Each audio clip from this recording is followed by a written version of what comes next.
Hello everybody, welcome back to Forza Horizon 4 with not necessarily a challenge, but several, if you will. Because I have a Ford Transit Supervan 3. This actually came out quite a while ago.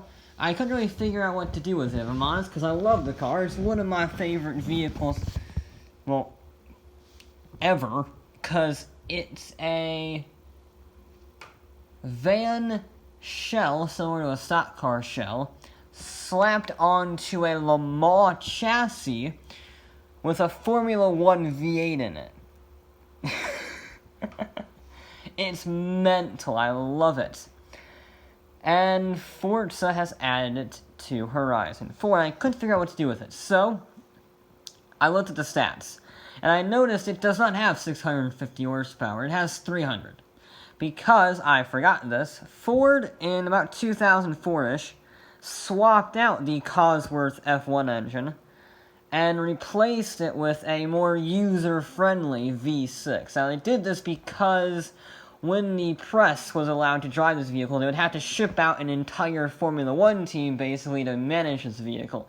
And they thought that would be a bit excessive, so they changed it to a more reasonable V6.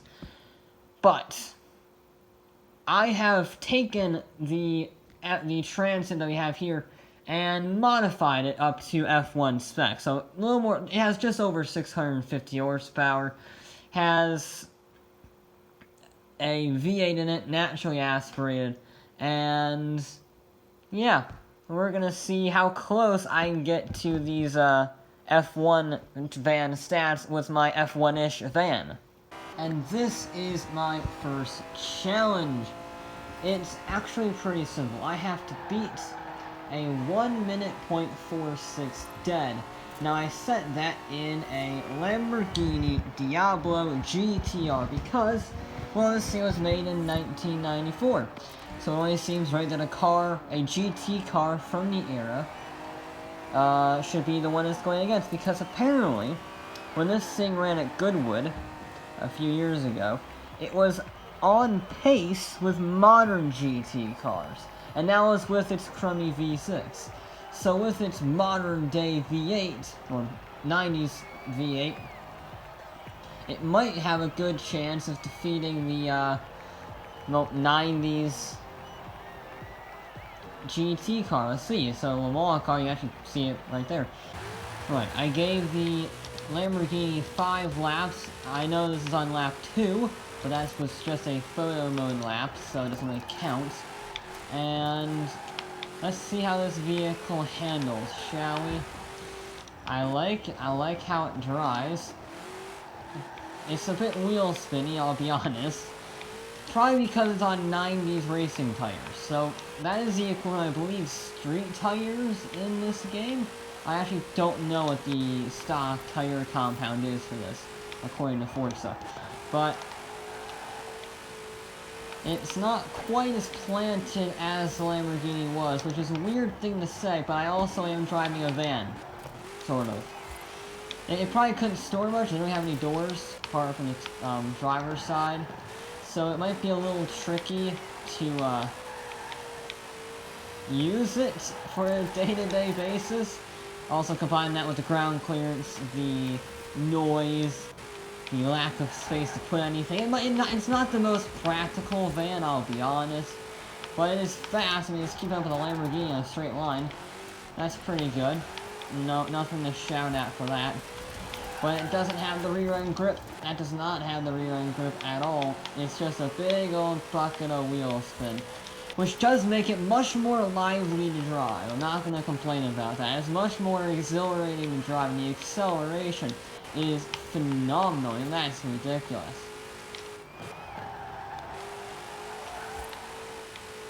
I believe the engine specifically came from the Benetton F1 team. For all those who don't know what a Benetton is, it wasn't very successful. I think they might have given Schumacher one world title. I think, don't quote me on that, I think it was his first one with a Benetton. I know you're racing at one point. Anyway, I'm getting off topic with Formula 1 shenanigans.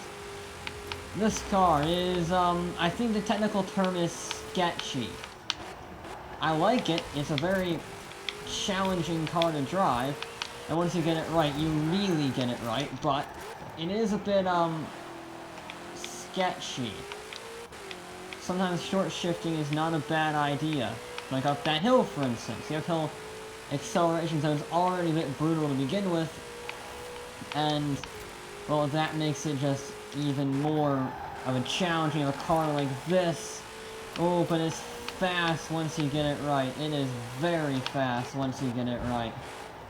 It's just a matter of, it doesn't have the best turning grip in the slow speeds because it is so old, relatively speaking. But the high speeds, it is just stupid. Never mind, I lied. I had to say something, didn't I? That was a good laugh, too. I had to say something, didn't I? It died. I think it's the proper terminology there. It died. Badly. There we go. Nope. I hit a bump. The bump upset it. Damn it. Yeah, this is not going to plan. It's not as... It has more PI than the Lamborghini. About 5 more PI when I finish building it. But it's not as planted, and not as planted means you just can't get as much confidence in the car routinely. You can get good corners, but you can't get a good lap. It's much... yeah... I mean, it's not a bad handling car, it's very, very fun. And with proper racing tires, I can imagine this would be scary fast, but... It's, right now it's just scary. I think, I thought I had something on the front of my car, my controller was vibrating like mad. It's very fast, it's a proper American car, at least in this... Ah, that was just me being an idiot. Oh. Nope, I didn't, nope. This has not gone to plan, shall we say.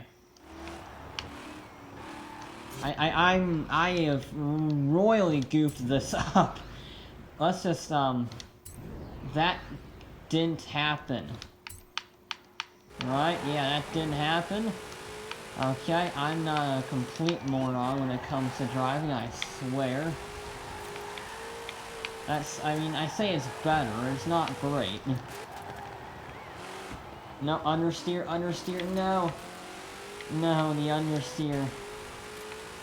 We're about 6/10 of a second off of that car, which is not bad. I was expecting a little faster, I'll be honest. Does slightly disappoint me that the van is not faster than a Lamborghini, but the fact that we're even saying that sentence seriously is a testament to how good this vehicle is. I might just give it one more go. Just trying to get a proper good lap out of it. But, because right now we've gotten decent laps, but they have also had stuff like that, because it has a bit of understeer and a bit of oversteer. High-speed understeer combined with low-speed oversteer is what this vehicle has, which is it's not a bad combination, but it's not a very good combination either. It's kind of the worst of both worlds. Like right here, it really hates that corner. It cannot stand that corner. Okay, that was not fun. But we made it around there a little bit better, I should say. We made it a bit better.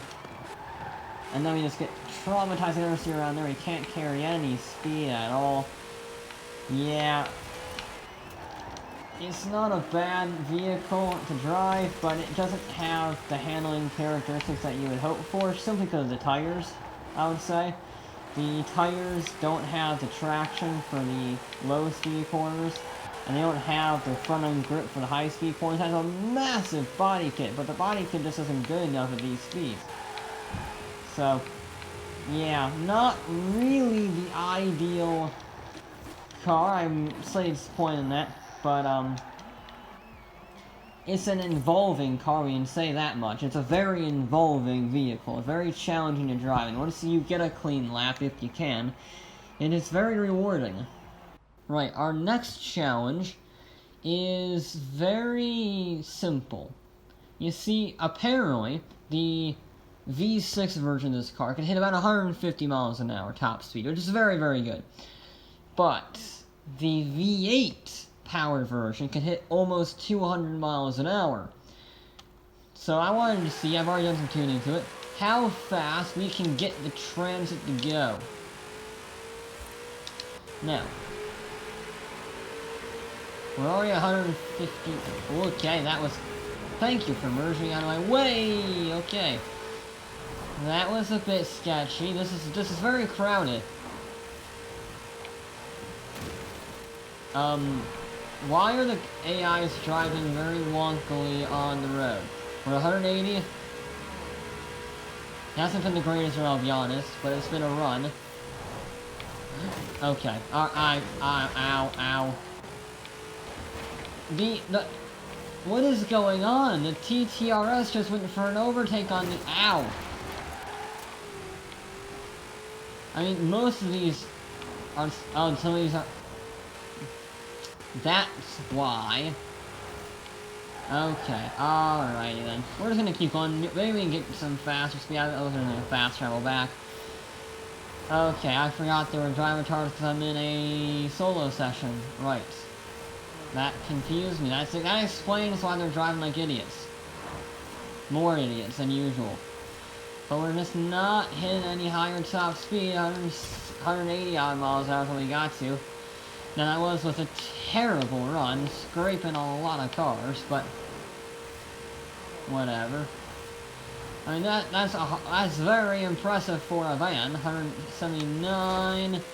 I know we start flying, and now we're definitely not going to do this. We're going to fast travel back. If we can hit 190, 191, 92 maybe, that would be pretty darn good. Not going to lie. There we go. Got a decent run through the, roundabout. Now avoid the raptor. I avoided the raptor, and then the raptor turned into me. Very rude of it, I will be honest. Alright, 170. We're already faster. Yes, there we go. Now we're picking up the speed in the Transit. Make as little movement as possible. 191, 192, 193. Come on, baby. 194. Come on. Come on.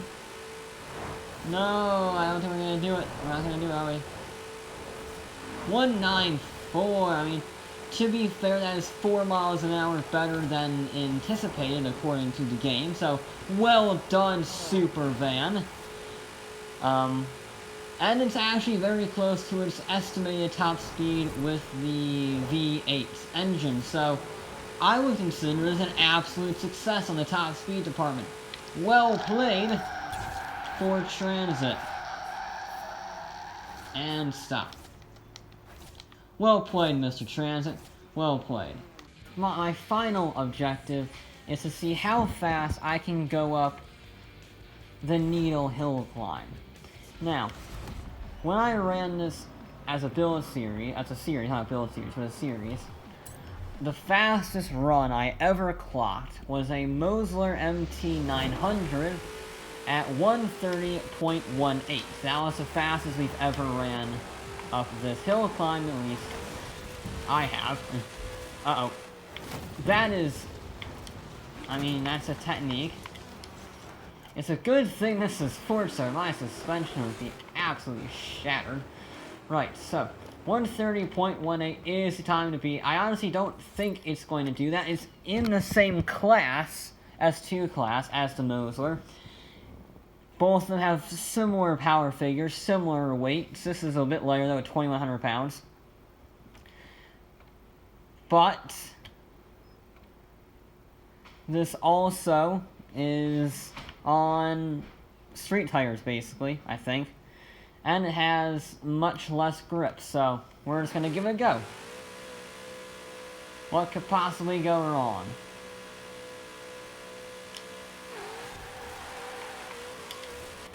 Now, we do have an acceleration, maybe not an advantage, but we're on par with the acceleration front. because of that massive V8 engine.